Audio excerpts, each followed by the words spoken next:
the extent that if you look back only recently at COVID, now it had a lot of detrimental effects, it had a lot of problems. Families have suffered, businesses have suffered, the nation suffered, the world suffered. But we recognize or realize that out of every crisis, some new things emerge. What are today's global capability centers? We had GCCs earlier also, 100 GCCs, maybe some of them may have been there before COVID also. But the huge growth of these global capability centers in India, every time I meet a person, he recounts that 3 years back or 5 years back we had X people. Today we have 4X, 5X. Our plans for the next 5 years is another 3X. That's the exponential growth we are seeing in the GCC world. And that's great news for the country. It helps you earn foreign exchange. It keeps your talent and skill within the country. Some of it will rub off on our whole ecosystem. It gives taxes for the government through the profits of the GCC. People get paid Indian salaries, which also results in taxes and an impetus to demand for goods and services, the consumption-led demand that helps the economy grow. And all in all, it's a win-win because the cost of operating your work out of India being much lower than the same work being done in a developed nation helps us become that much more competitive. We've seen this through the journey of the economy. If I go back a little bit in time, well, there may have been many other examples. Our whole IT industry first came at the forefront during the Y2K bug. Who was the president of FICCI in 99 or 2000? Just look back. The Y2K bug and the whole world thought the sky is going to fall on our head. Everybody assumed the world's computer systems and connectivity will collapse. And we got a lot of business out of that. And while of course nothing happened on 1st January 2000, India's talent and our IT skills got known across the world. And I don't think that industry has ever looked back since then. And therefore I feel, despite the VUCA world that we live in, we are in a sweet spot. I personally see good times ahead. We need not look at things in a short-term perspective. We always need to look at things in a longer, medium to long-term perspective. Sadly, very often, we miss the global changes or the global waves that are offered. For that matter, before 1947, we could have blamed it on the fact that we were not an independent nation, crafting our own destiny. But we have lost other waves also.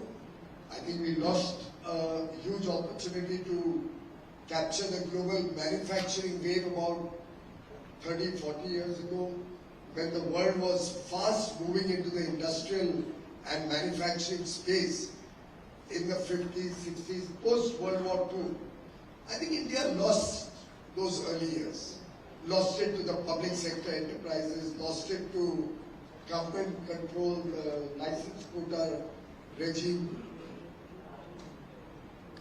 And we should not let any of these opportunities that come our way pass by, particularly today and in the future.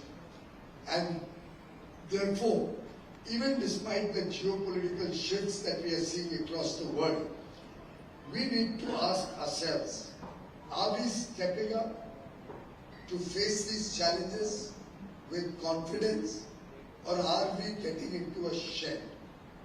And my own belief is the government, the businesses, and the people of India are all well poised today to take advantage of a changing world which is looking for alternatives.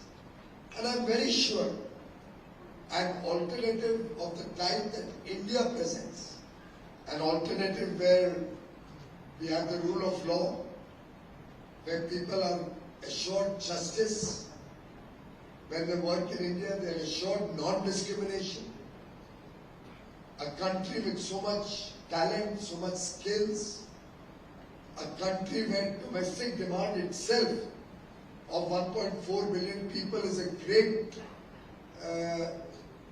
great proposition to give you economies of scale in whatever is your chosen field of work.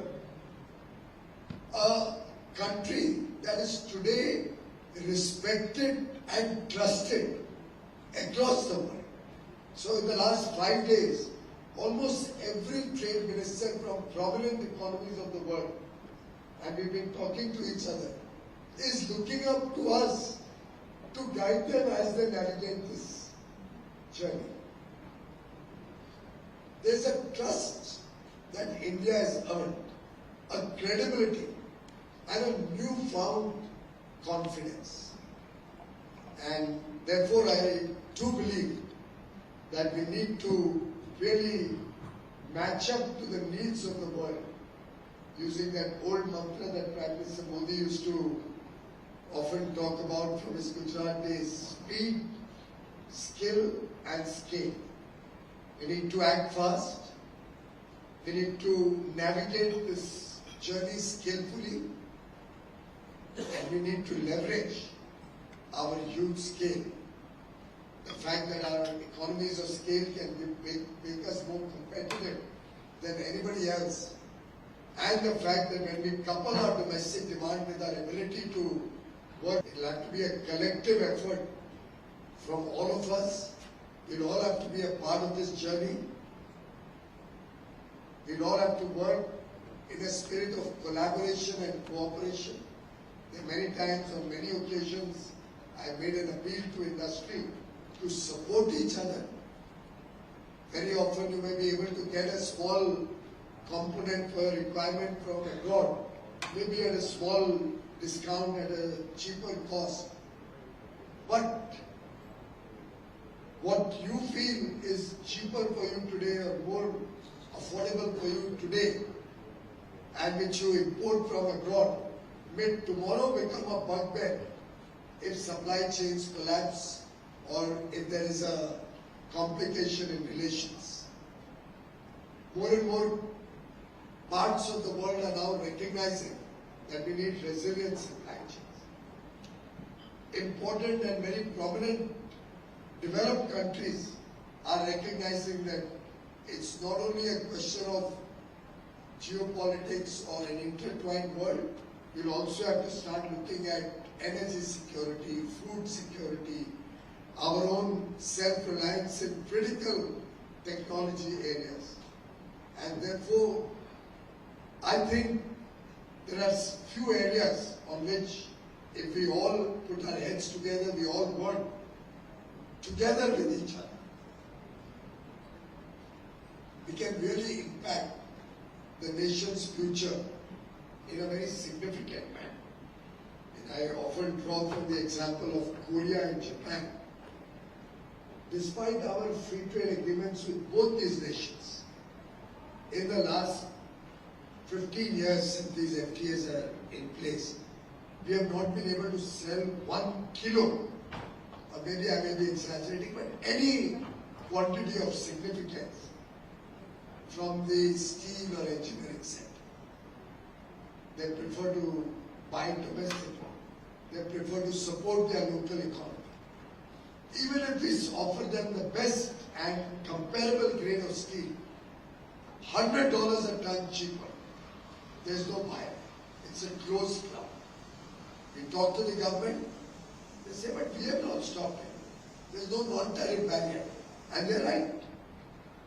But it's the collective conscience of their industry supporting each other that their automobile companies, their engineering companies will only buy steel made domestically. Or in the extreme case, by their own company who may be operating outside Japan or Korea, but owned by a Japanese or a Korean company. I would like to appeal, taking a cue from Mahatma Gandhi's call for nationalism. This is something we all need to be behind. This is something we all need to support each other. We need to develop others in our value supply chain, downstream and upstream, to create a little more self-reliance. There are so many things that can add to jobs in the country, economic activity in the country. You can support people to get collaborations, to operate out of India. You can invite and attract investments looking at the large market. But if we don't do that, today one industry may come to us for protection. We may be able to give that protection. But tomorrow, you will also have to give protection to your suppliers.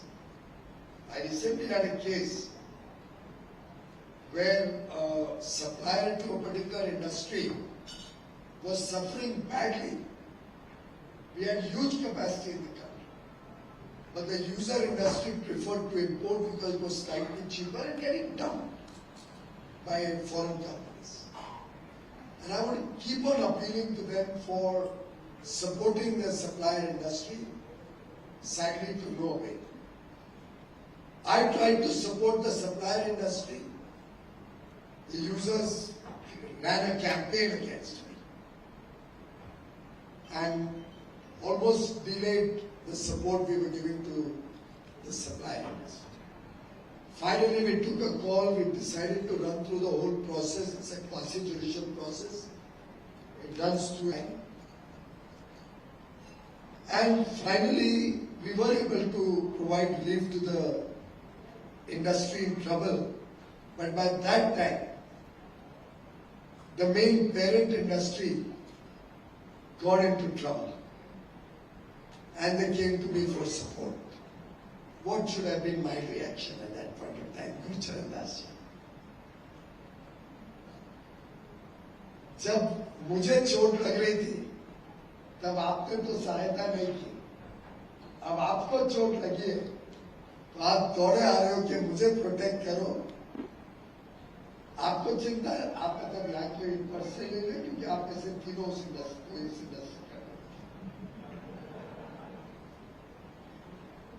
मुझे चोट लग रही थी तो जरा भी एक iota of sympathy नहीं थी. जब खुद के ऊपर पड़ती है तब तकलीफ समझ में आती है. और याद रखिए, किसी के साथ नहीं हो सकती. We are all vulnerable. As somebody the other day told me, karma, my dear friend, karma does come back to us. So I would only like to repeat in some sense the message of Mahatma Gandhi, that some spirit of nationalism we need to practice, but apart from that, your 7,000 sister organizations and your hundreds of thousands of smaller chambers and associations of whom you are a federation, this message has to percolate. That दो पैसा बचाने के लिए हम दूसरी भारत के industry को ना किल करें. क्वालिटी कम हो तो सपोर्ट करें क्वालिटी अपग्रेड करने. I've said it often to many sectors, unless we become a highly quality conscious nation, we'll be left behind in the years to come. And the larger industry will have to support the smaller players to upgrade their quality to world standards. And quality is not expensive. I think half the job of quality is in the mind. It's a mindset problem. Second half would be a little bit more of testing equipment. Good testing, periodical testing, good SOPs, or as we used to say in the ISO framework, do what you say and say what you do kind of stuff. It's just training the smaller suppliers and those who are really not very quality conscious as yet. And every industry will have to go down that path of supporting the small people to come up to speed, to come up to today's demands. And I think if we can overlay our trust on quality with innovation, and I've been bashed up a little bit by Mohandas Pai in the last 2 days for my appeal to industry or to startups to focus on innovation. But I do believe that it's unfortunate that the whole issue of innovation was sought to be politicized. Sometimes it's important to shake up an ecosystem to make it realize the urgency of a subject. In fact, Harshvardhan was just telling me that it's good. And he said, don't bother about that. Somebody has to speak up. Thank you, Harsh. I appreciate that. But truly, we will as a nation have to collectively focus on supporting each other, focus on high quality in whatever work we do, goods, services, anything. Why do we come to the Taj? We know you are guaranteed the best in hospitality. Why do we buy a Bajaj electrical span? We don't have to think twice and we do it. That culture has to percolate into the whole country. And we'll have to be abreast with modern times, the needs of the day-to-day. We will have to become more contemporary with the rest of the world. We need more agile business models which can adopt new digital tools, modern manufacturing, good manufacturing practices. We have to move fast. We don't have the luxury of time. And we can't waste a moment.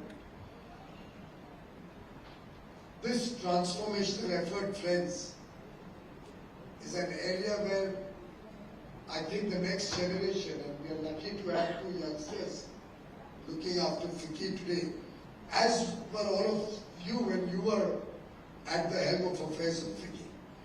But I would believe that the past presidents have an important role to play in guiding the work of FICCI, in guiding Gen Next to adopt some of these principles, to be sensitive to these areas of focus that industry needs to have: quality, focus on innovation, focus on nationalism, Atmanirbharta, resilient supply chains. If I may add, also focus to look outwardly. Now we are entering into free trade agreements, bilateral trade agreements with the developed world. We've closed with Australia. We'll do a second tranche soon after the elections. New Zealand, we've just launched. UAE is done. The EFTA countries, Switzerland, Norway, Liechtenstein, and Iceland, and they're committed to bring technology and invest $100 billion in India. All of you have an opportunity to leverage that investment, to attract them into your businesses, get new technologies. We are looking at other countries. We are in dialogue with EU. We are in dialogue with UK. We are in dialogue with the US. We launched Chile last week. We are trying to close Peru quickly. There's so much happening all over the world. And we have many other countries wanting to engage. But all of that is only as good as all of you leverage these free trade agreements. Leverage the opportunities that are generated out of these international engagements. And I can only appeal to you, keeping India first, but internationalizing our operations, recognizing that ultimately protection has its own limitations. We'll have to be competitive. And end of the day, there may be an area or two where we just not be competitive. In that, we will have to be dependent on a reliable, resilient partner. And that is the beauty of free trade and a global trade world. As Michael Porter said, each nation will have to leverage on its competitive and comparative advantages. So let's, all of us collectively, resolve that in the next few years, we'll be investing in taking India to the world. We'll be investing in making India the best in the world. Thank you very much for your patience. Thank you for giving me your attention. Thank you, sir, for the invigorating words, which will inspire us all to surge ahead. Ladies and gentlemen, we will now honor FICCI past presidents who led the chamber from 1960 to 93.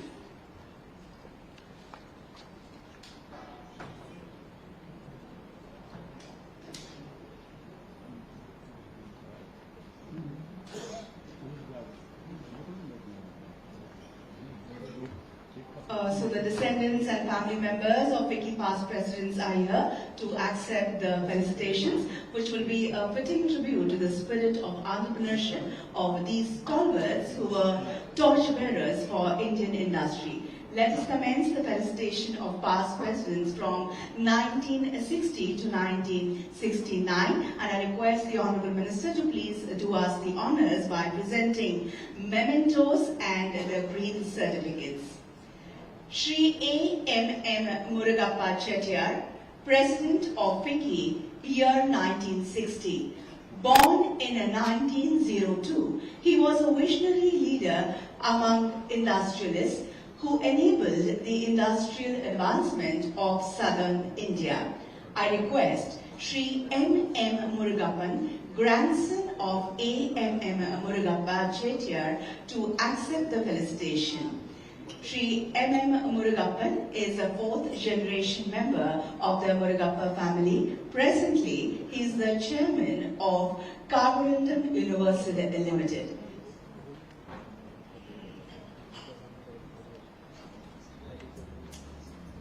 Request Shri R.B. Kanoria, past president, to please join in.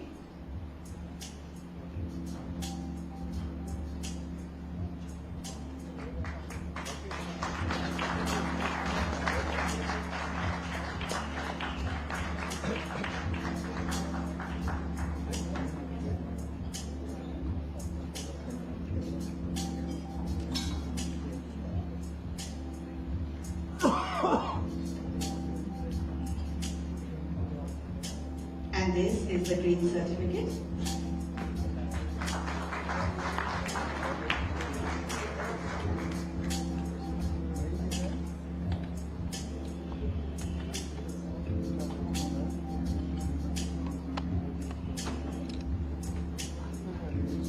I invite Shri M.M. Murugappan to please say a few words.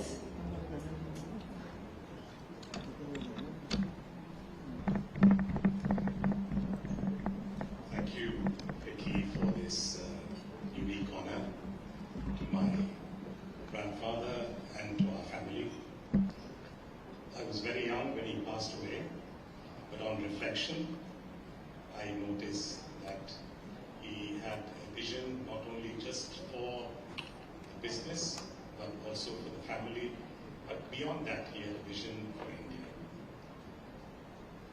What he taught us was sound values, integrity, passion, quality, respect, and responsibility, which we endeavor to take forward. Thank you once again. We're deeply touched. Thank you. Thank you, Shri Murugappan. Shri Karan Chand Thapar, President of FICCI, year 1961, Born in the year 1900, Sri Karamchand Thapar, often referred to as KCT, was a visionary entrepreneur who established the KCT Group in the year 1929, laying the foundation for a remarkable legacy. KCT's contributions to industry, education, and social causes highlight his exceptional vision and determination, inspiring future generations. Ladies and gentlemen, there is no one present from the family for the felicitation. FICCI will be making arrangements for sending the memento and the green certificate. Let us move on to the next year. This is 1962, and Shriyans Prasad Jain was the president of FICCI in the year 1962. Born in the year 1908, he was an innovative Indian entrepreneur, parliamentarian, and philanthropist. He served in the Rajya Sabha from the year 1952 to 1958. He was awarded the Padma Bhushan in the year 1988 for his philanthropic efforts, leaving a lasting impact on India's business and education landscape. I request Sri Bakula Premchand Jain, grandson of Sri Shriyans Prasad Jain and Chairman and Managing Director of DCW Limited, to accept the felicitation.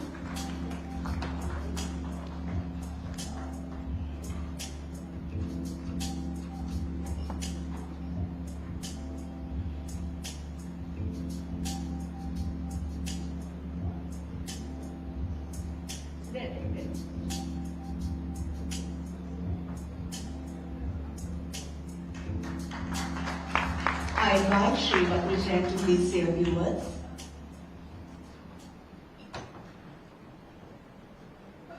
Honorable Minister, Shri Piyush Goyal, Mr. Ramcharan, President, past presidents, members of the Managing Committee, FICCI, ladies and gentlemen, good evening.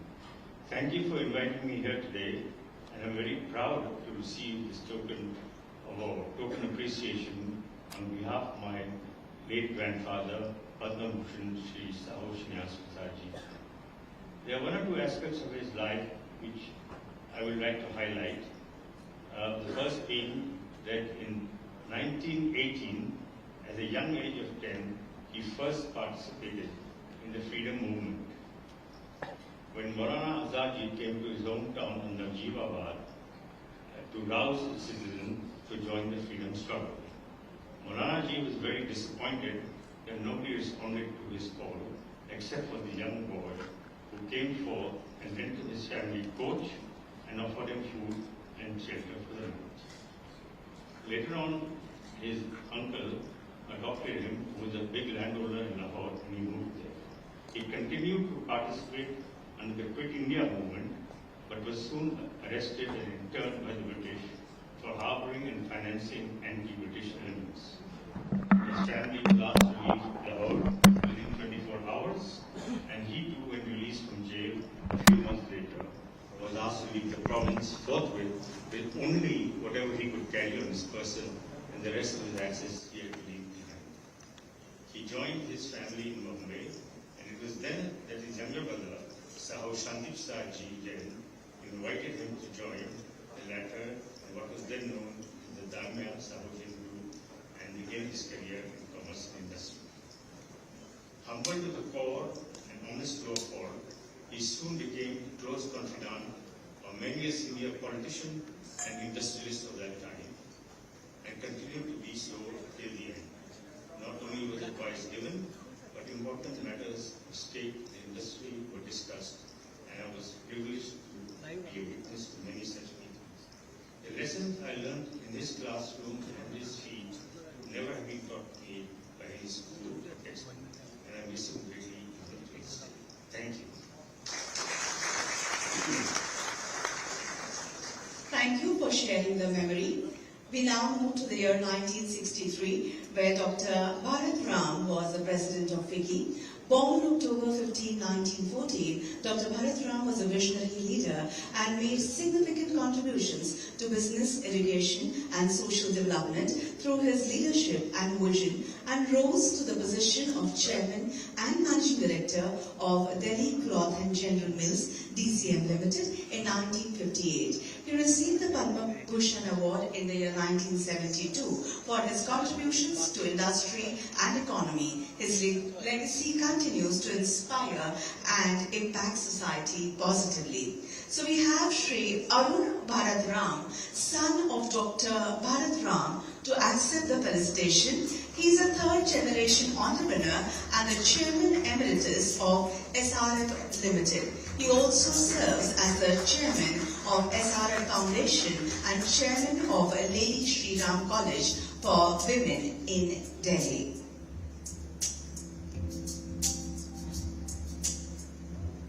I invite Shri Arun Bharat Ram to please say a few words.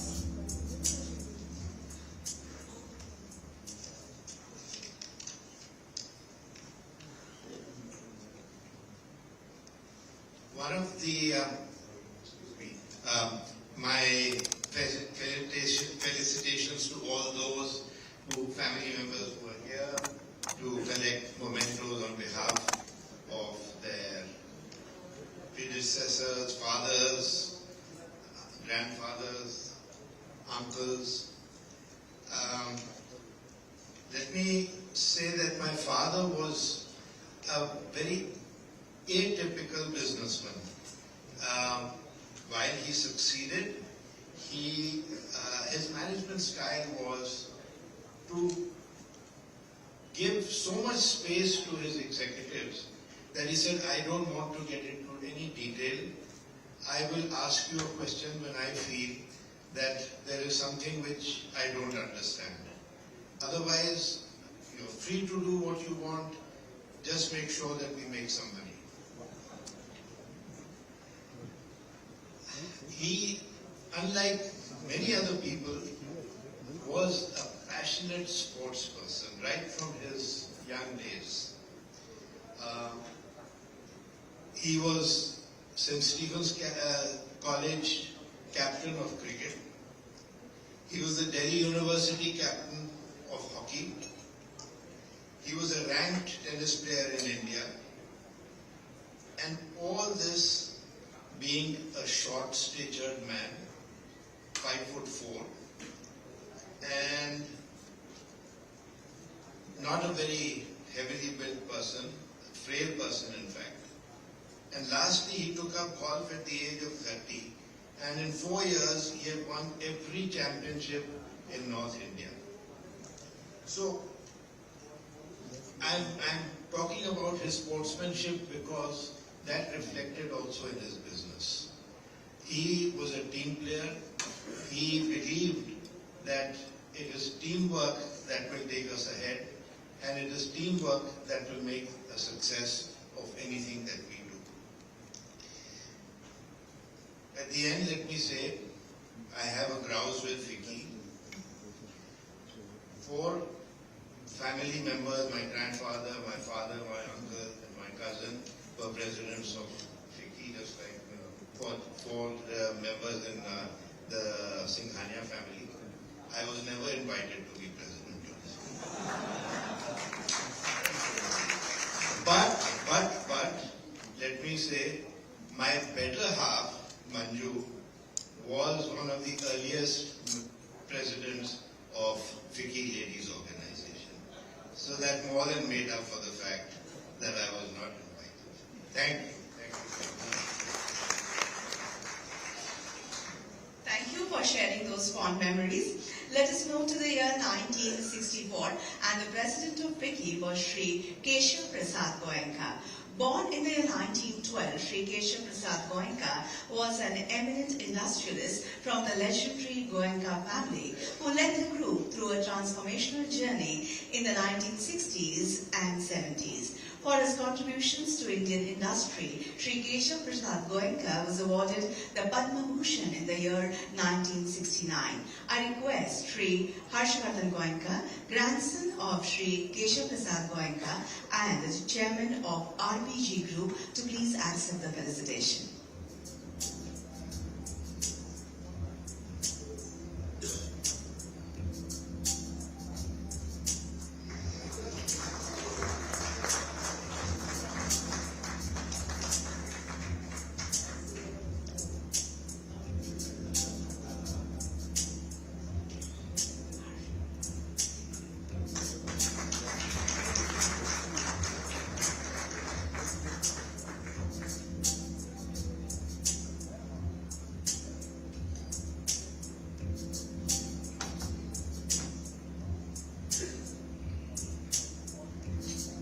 invite Shri Harshvardhan Goenka to please say a few words.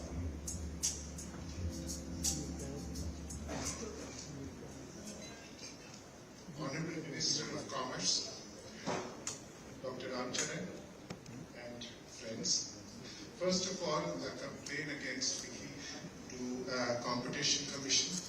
Do you see the amount of ashes and Goenkas around on the stage? My grandfather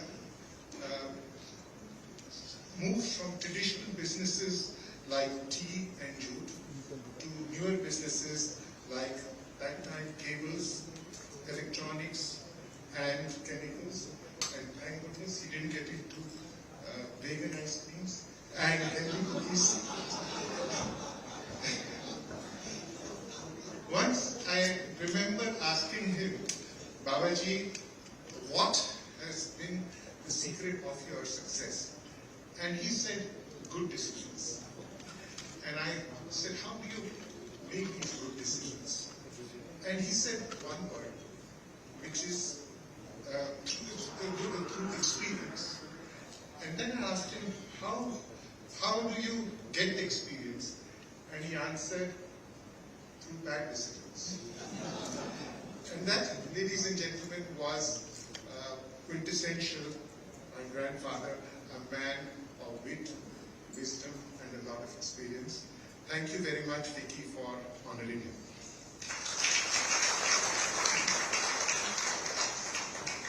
Thank you for sharing those learnings.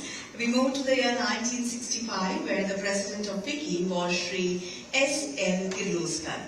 Born in the year 1903, he was a pioneering industrialist who graduated from MIT in the year 1926. He expanded the Kirloskar Group, establishing Kirloskar Oil Engines Limited, Goyal, which became India's largest diesel engine company by the 1960s.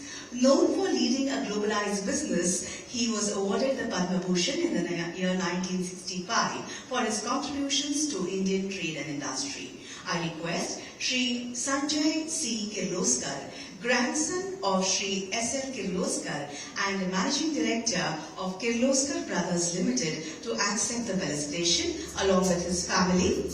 Under the leadership of Shri Sanjay Kirloskar, KBL became India's largest pump manufacturing organization.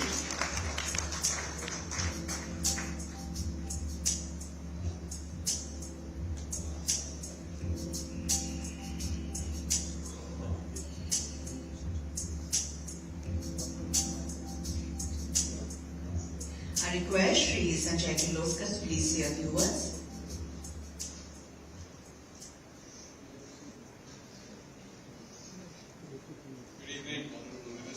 Ladies and gentlemen, my grandfather was one of the first Indians to graduate from the Massachusetts Institute of Technology. Returning to India, he helped his father improve the agricultural implements that the company made at that time. He was instrumental in manufacturing many industrial products for the first time in India, like the centrifugal pump, diesel engine, machine tool, electric motor, and the air compressor. Taking charge of Kirloskar Brothers in the 1930s, he built the Kirloskar group of companies renowned for their stress on quality and ethics.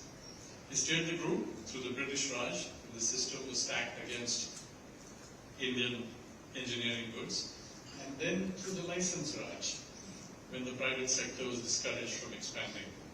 He was always forthright in his views, calling a spade a spade.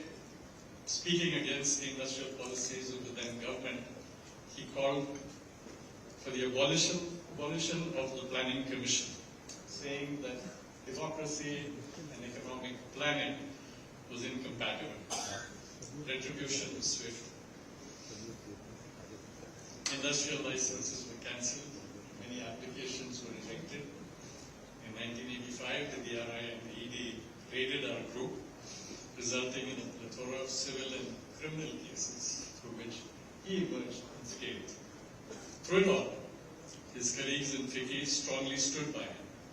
Giants of industry like M.B.R. Nachalan, Dr. Bharat Ram, and to start the Goyal Club. For this support, my family will always be grateful to them and to FICCI. In 1991, when the Government of India liberalized our economy, converting many of his suggestions in policies, he wished he was 60 years younger. Always curious, my fondest memory of him is trying to learn how to use a personal computer to understand, to read the monthly reports of his companies at the age of 88. Honorable Minister, I think you would have been extremely proud that his group is now a multinational conglomerate, designing products in India for the world and exporting to over 130 countries under an Indian brand. On behalf of the Kirloskar family, I'd like to thank FICCI for honoring my grandfather, Lakshmi Kirloskar. Thank you. Thank you for sharing those inspiring memories. We move to the year 1966 and the president of FICCI was Shri Ramanbhai B. Amin. He was an Indian industrialist who immersed himself in the development and diversification of the company into an industrial conglomerate that it is today. Shri Amin became the first manufacturer of penicillin in India with indigenous technology. He won the prestigious Sir P.C. Ray Award for his achievement. I request Shri Shaunak Chirayu Amin, grandson of Shri Ramanbhai B. Amin and Managing Director of Alembic Pharmaceuticals Limited, to accept the felicitation along with his family members.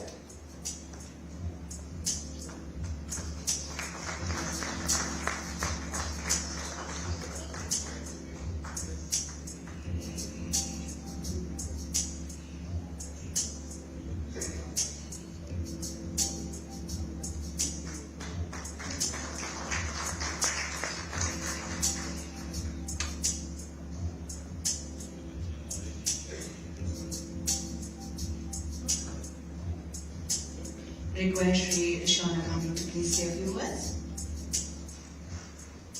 I'll keep it very short. It's quite emotional to talk about my grandfather. It brings back a lot of old memories. Good. It's hard to put it forward. If there's one thing he left us with was, and you come to think about it in hindsight, in an age where there was no information, no internet, no AI, at a very young age, he decided to manufacture penicillin in India as the first private manufacturer, sourcing technology from the globe, creating machines, building reverse engineering, extraction equipment, fermenter tanks. I think single-handedly, I think he did this himself, and not just with penicillin, but whether it was glass, penicillin, and there were a host of other things. He kind of took it upon himself to start up and do and create for the nation. So that's it. Thank you so much, FICCI. Thank you very much. Thank you so much. Emotional moments indeed for all the family members of past presidents of FICCI. Let us move to the year 1967, and the president of FICCI was Shri Lakshmi Niwas Birla. Born in the year 1909, he was one of the sons of a Birla family. Shri Birla was a multifaceted leader who made significant contributions to industry, philanthropy and the arts, enhancing the Birla family's continuing legacy in India. I request Srimati Meenakshi Birla Bajaj, great-granddaughter of Shri Lakshmi Niwas Birla, to accept the felicitation. She is currently involved in educational entities of the family and the area of women empowerment, together with her husband as part of the Bajaj Foundation.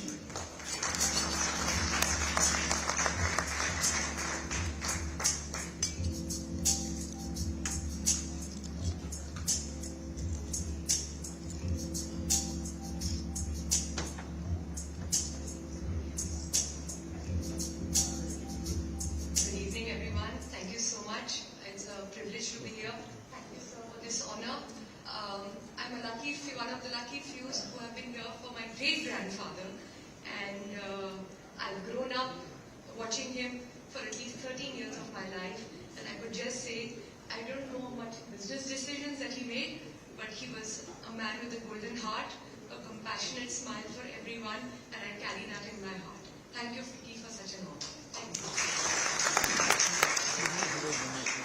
Thank you so much for sharing those sweet memories. We move to the year 1968. President of FICCI was Rai Bahadur GM Modi. Born in the year 1902, he was a visionary industrialist whose enterprise and foresight transformed India's industrial landscape. Rai Bahadur Modi was awarded the prestigious Padma Bhushan in the year 1968 for his valuable contribution towards India's industrial growth and public welfare. I request Shri Umesh Kumar Modi, the youngest son of Rai Bahadur G.M. Modi and Chairman and Managing Director of Modi Industries, who is spearheading the organization in diverse sectors, to accept the felicitation along with his family members.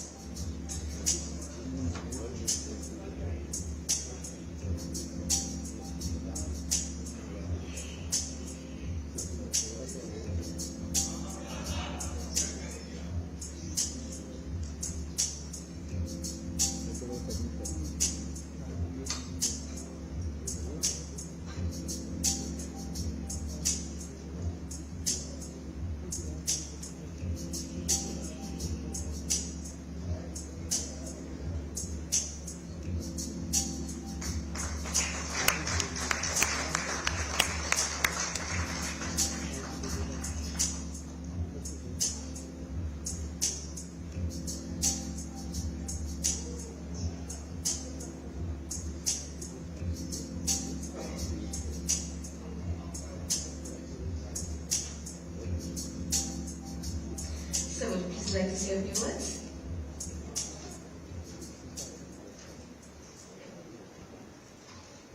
Thank you very much, FICCI, for honoring my father.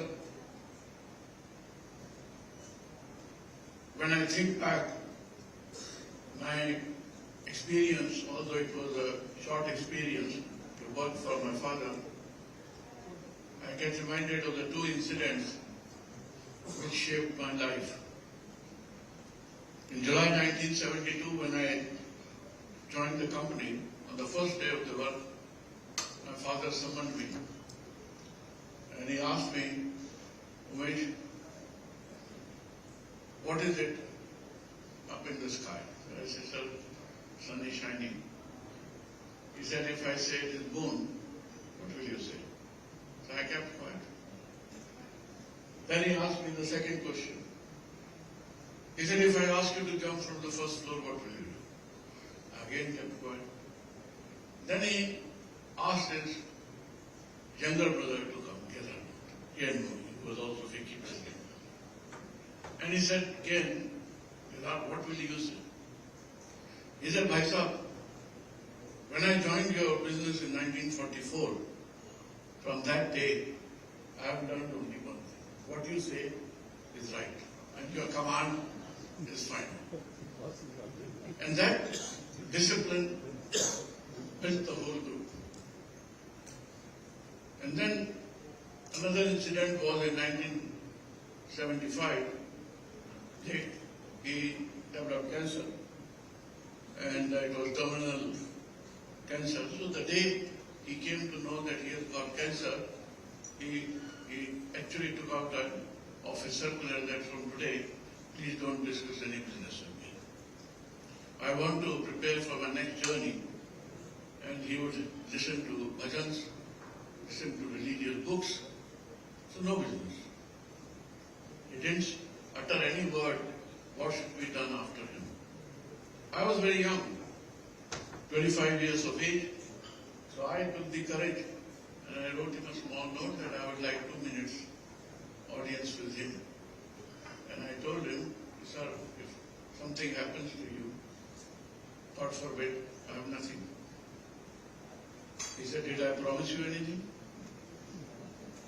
I said, no, you never promised me anything. Then he said to me, Bharat, I think you were wrong, very wrong misconception. Father has no obligation to pass the wealth to his children.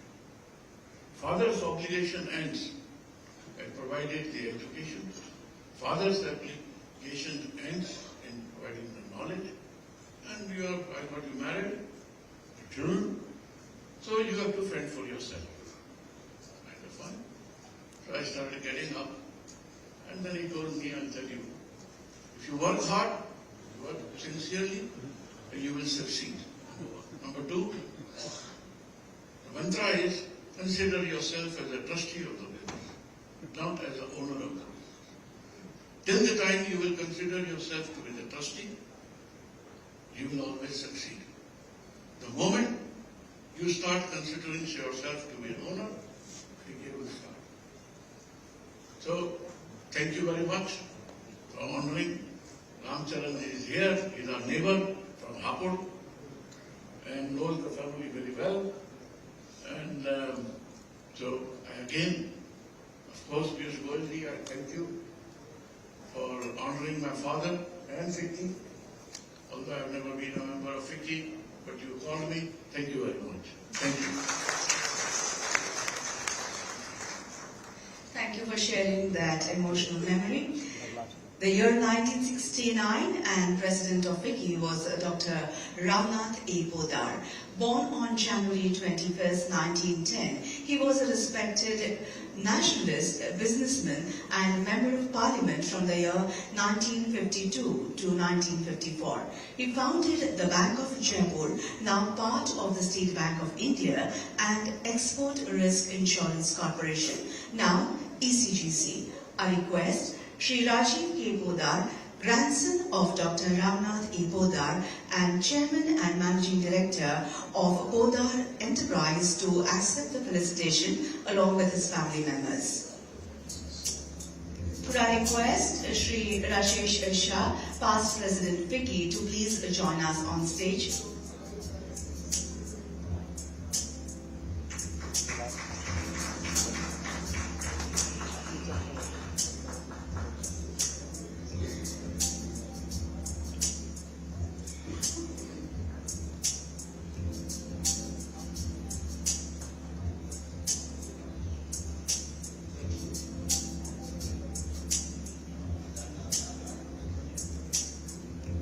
I invite Shri Rajiv Podar to please say a few words.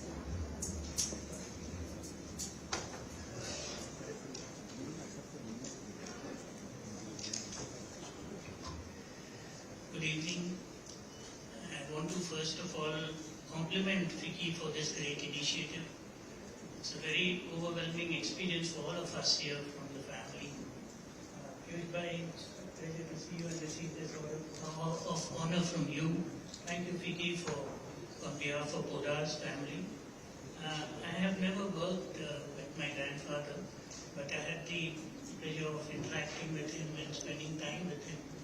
Two things which I learned from him is, one thing, unlike typical Marwari houses, we never discussed business on the table. He always said the table over dining tables is we should have food and we should be with the family. Leave work outside. So that's one thing which I always try to do, is keep the mobile, and which is very difficult with kids today, but keep work and mobile out of our dining table. Second is about education. We run a trust which runs several schools and colleges.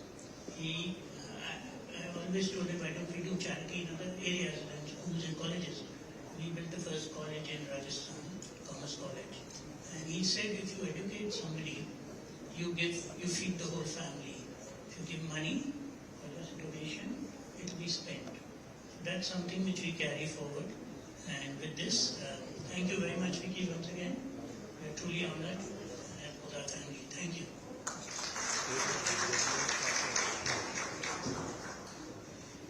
Thank you very much for that. Ladies and gentlemen, before we wrap the inaugural session and before the Honorable Minister leaves, we will be taking a group photograph. All those who have come on stage to accept the felicitations along with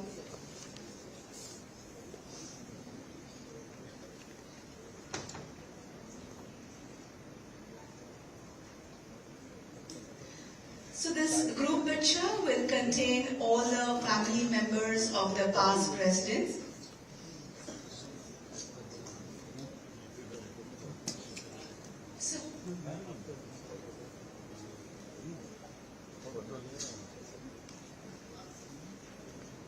Yes.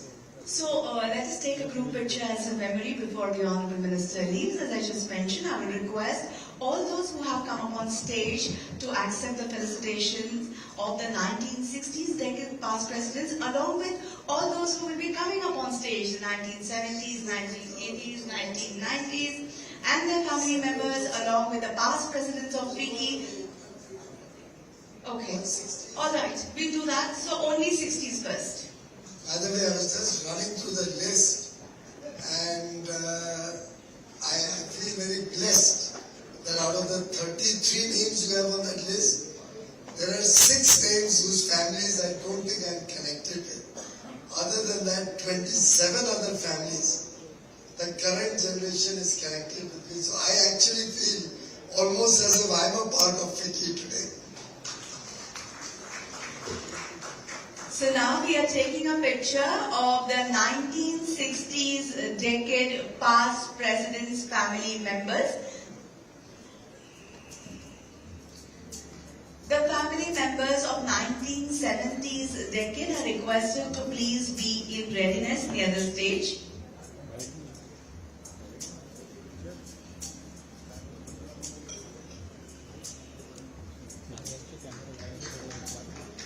Thank you. I request you to please take your seat in the audience while I invite family members of the past presidents from the 1970s decade, please. 1970s decade.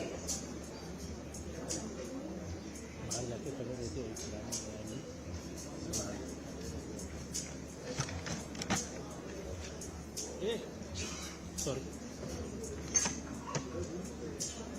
So this is the 1970s decade.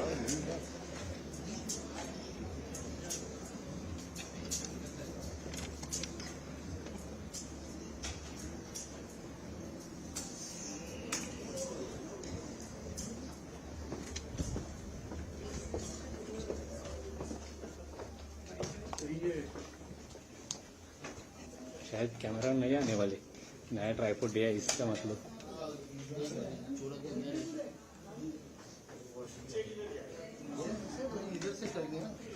इधर ही लगा दो, इधर इधर इधर लगा लो, इधर आ जा, इधर लगा दे।